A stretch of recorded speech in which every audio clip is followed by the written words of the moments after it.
Arratsaldeon ikusle zer modu ongi etorri bertan berria albistegira. Otsaiak 26 ditu gaur, astelena da eta honako albiste hauek utzi dizkigu gaurko egunak. Ahal duguko idazkari nagusi Eduardo Santosek ahal dugutik aldendutako proiektu politiko berri bat egitea iradoki die alde kritikoei. Hezkuntzako sindikatuek mobilizazioak iragarri dituzte itunaren negoziaketak eten eta gero. 1938an Ezkabatik ihes egindako gizo baten gorpuzkiak aurkitu dituzte Olaben. Simbolo frankistak eta frankismoaren gorazarra egiten duten aipuak ez ezabatzeagatik isunak jartzea proposatu dute Izquierda Ezkerrak eta Batzarrek. Uxue Barkos presidenteak Foru Zengo Integral heldu prestatu eta ireki baten aldeko apustua egin du. Altsasuko gazten epaiketaren zain preso diren gazten egoera salatzeko eta auziaren gaineko informazioa emateko helburuarekin Altsasu martxan izeneko bira abiatu dute hainbat kolektibok eta herritarrek. Iruñeko alkate Joseba Sironek harrera egin die Euskaltzaindiak udaletxean egin duen osoko bilkurako parte hartzaileei. Iruñeko udalak LGTBI fobiaren behatokia sortu eta LGTBI errealitatearen diagnostikoa eginen du. Iruñeko udalak harrera egin dio Operación Triunfo lehiaketa telebisiboko irabazle Amaia Romero iruindarrari. Politika kontuekin hasiko dugu astelehen honetako albistegia. Ahal duguko idazkari nagusi Eduardo Santosek ahal dugutik aldendutako proiektu politiko berri bat egiteko iradoki die alde kritikoei. Podemos alduguren baitan Eduardo Santos idazkari nagusiak alderdiko kritikoei Podemosetik aldendutako proiektu politiko berri bat egitea iradoki die. Podemosen funtzionamendua zalantzan jartzen duenak alderdiaren beraren esentzia eta funtzionamendua bera krisen jartzen duela uste du idazkari nagusiak. Santosek Onda Baske irratian egindako elkarrizketan errandakoaren arabera funtzionatzeko moduarekin ados ez dagoena ez dator bat proiektu politikoarekin eta hortaz obeluke ados egonen zen proiektu berri bat sortu. Hezkuntzako sindikatuek mobilizazioak iragarri dituzte itunaren negoziaketak eten eta gero. Hezkuntzaren kalitatea hobetuko lukeen hezkuntza itunaren negoziazioak hezkuntza departamentuak alde bakartasunez hautsi dituela salatu dute hezkuntza arloko sindikatu guztiek eta horregatik mobilizazioak iragarri dituzte bai eta informazio kanpaina ere. Hezkuntza departamentua konpromisoak zehaztu ez dituela salatu dute Maria Solana hezkuntza departamentuaren kontseilariaren adierazpenak erabat gezurtatzearekin batera izan ere prozesua iraun duen ia urtebetean mahai sektorialean parte hartu duten sindikatuek borondatea erakutsi dutela deritzote. Irakasleen ikuspuntuaren inguruko interesez izatea leporatu diote hezkuntzari. Murrizketen iraultze osoa eta adostutako neurriak martxan jartzeko zehaztapena eta konpromiso zehatzak galdegin dituzte. 1938an Ezkabatik ihes egindako gizon baten gorpuzkiak aurkitu dituzte Olaben. 1938an Ezkabako espetxetik ihes egindako gizon baten gorpuzkiak aurkitu dituzte Olaben, 25 urte zituela erail zuten. Nafarroako gobernuak baieztatu duenez urte asko isilik egon ostean, Esteban Arriolaren eta inguruko beste hainbat herritarren testigantzak hobiak aurkitzeko eta ondoren gorpuzkiak ikuskatzeko eta ateratzeko lana erraztu dute. Dokumentatutakoaren arabera erailketa 1938ko maiatzaren 24an gertatu zen. 2016az gero Arantzadi Zientzia Elkarteak Nafarroako gobernuarekin duen hitzarmenaren baitan egin dute ikuskapena. Azken aurrekontuetan ezarritakoaren arabera 100.000 euro bideratu zizkioten proiektuari. 2016ko urtarrilean Ezkabako kartzelatik ihes egindako beste 14 pertsonaren gorpuzkiak aurkitu zituzten Olabeko hilerritik gertu zegoen hobi batean. Joan den otsailaren 9an Ana Oio, herritarren eta erakundeen harremanetarako kontseilariak GR 228 ibilbide aurkeztu zuen Ezkaba eta Urepel arteko 53 kilometroetan barrena San Cristobal kartzelako presoek ihes egiteko jarraitutako bidea, alegia. Ibilbidean ustutako hainbat hobi ikus daitezke baita Olaben aurkitutakoa ere. Simbolo frankistak eta frankismoaren gogorazarria egiten dioten aipuak ez ezabatzeagatik isuna jartzea proposatu dute ezkerrak eta batzarrek. Memoria historikoaren foru legean aukera hori txertatzea da planteamendua.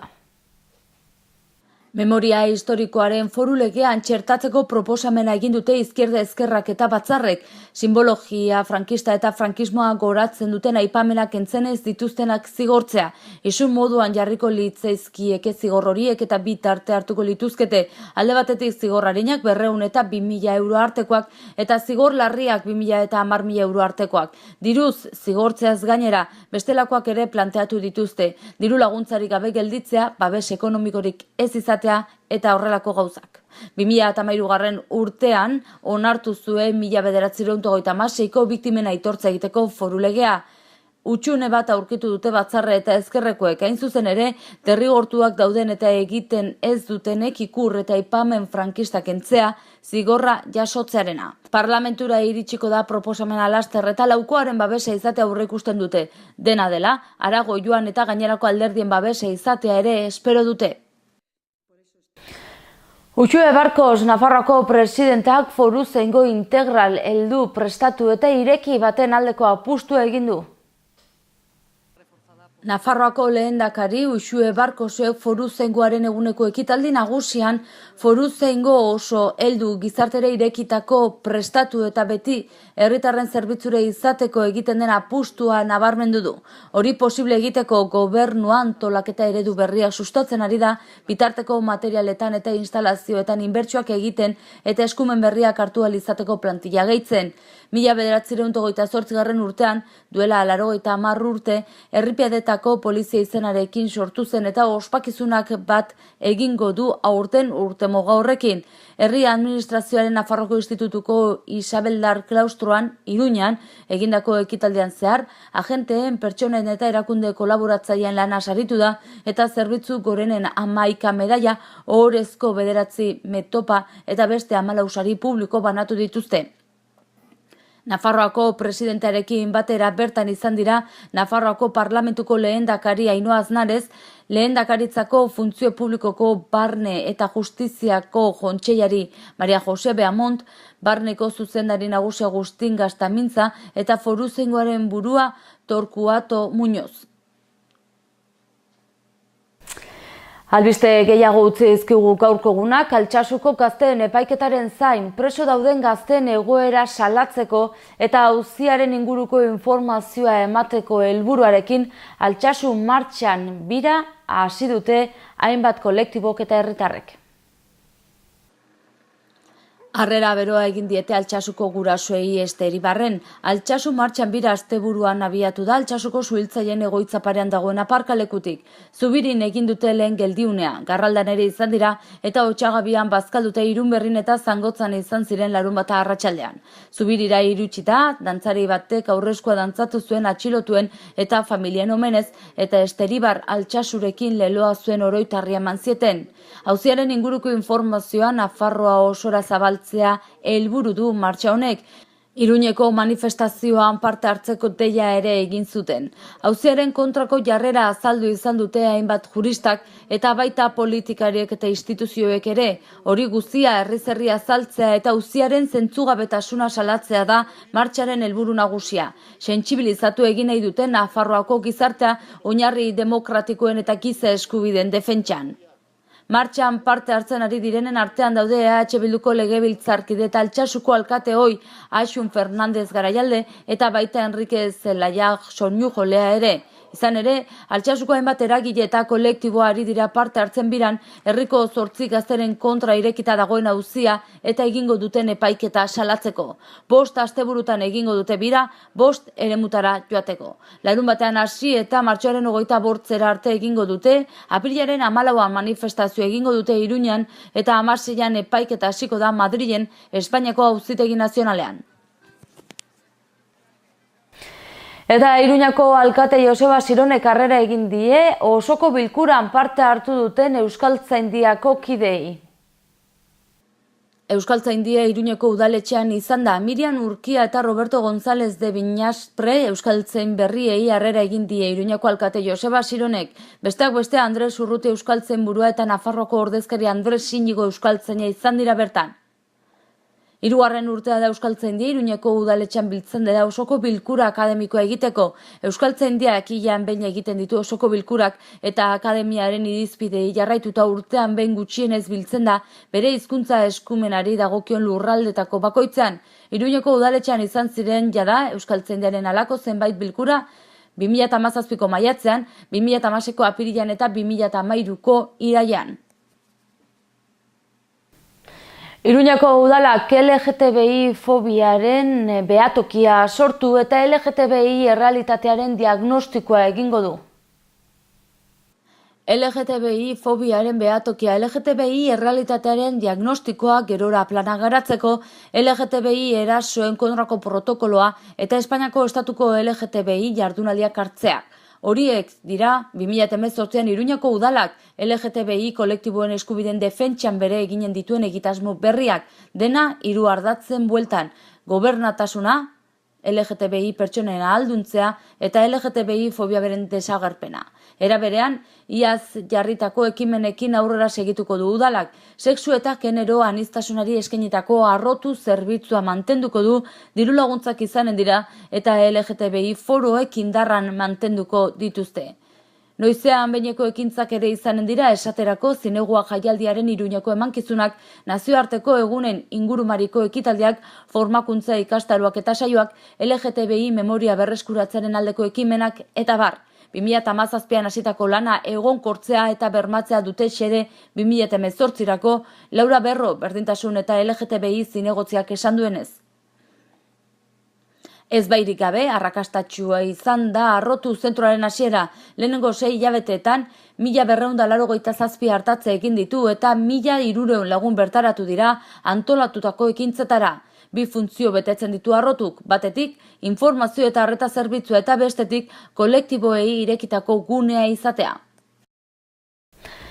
Amaia Romero Operación Triunfo lehiaketa telebisiboko irabazle iruindarrari harrera egin dio Iruñako udalak. Iruñako udalak Amaia Romero Operación Triunfo lehiaketa telebisiboko irabazle iruindarrari harrera egin dio. Abeslari iruindarra bere familia eta lehiakide Alfred Garziarekin lagunduta joan da udaletxeko ekitaldera. Iruñeko alkate Joseba Sironek Romero telebistako programan egindako ibilbidea zoriondu du eta bide batez eskerrak eman dizkio hiriarekiko erakutsi duen maitasunagatik. Otsaiak 26 gaur, goazen egunak utzi dizkigun albisten errepasoa egitera titularrekin. Ahalduguko idazkari nagusi Eduardo Santosek ahaldugutik aldendutako proiektu politiko berri bat egitea iradoki die alde kritikoei. Hezkuntzako sindikatuek mobilizazioak iragarri dituzte itunaren negoziaketak eten eta gero. 1958an Ezkabatik ihes egindako gizo baten gorpuzkiak aurkitu dituzte Olaben. Simbolo frankistak eta frankismoaren gorazarra egiten duten aipuak ez ezabatzeagatik isunak jartzea proposatu dute Izquierda Ezkerrak eta Batzarrek. Uxue Barkos presidenteak foru zengo integral heldu prestatu eta ireki baten aldeko apustua egin du. Altsasuko gazten epaiketaren zain preso diren gazten egoera salatzeko eta auziaren gaineko informazioa emateko helburuarekin Altsasu martxan izeneko bira abiatu dute hainbat kolektibok eta herritarrek. Iruñeko alkate Joseba Sironek harrera egin die euskaltzaindiak udaletxean egin duen osoko bilkurako parte hartzaileei. Iruñeko udalak LGTBI fobiaren behatokia sortu eta LGTBI errealitatearen diagnostikoa eginen du. Iruñeko udalak harrera egin dio Operación Triunfo lehiaketa telebisiboko irabazle Amaia Romero iruindarrari. Eta hauxe izan da dena gaurkoz. Mila esker zuen arratagatik eta astelehen ona izan. Bihar arte.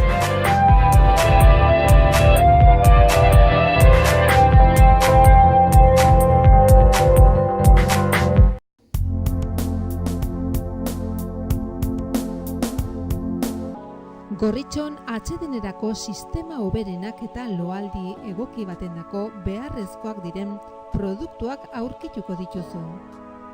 40 urte daramatzagu punta-puntako materialak eta marka hoberenak bezeroaren eskura jartzen. Deskansatzeko sistemetan aditua gara, sofak, koltsoiak, somierrak. Hurbildu eta eskuzabali jasoko zaitugu. Iruña, Gorritxo.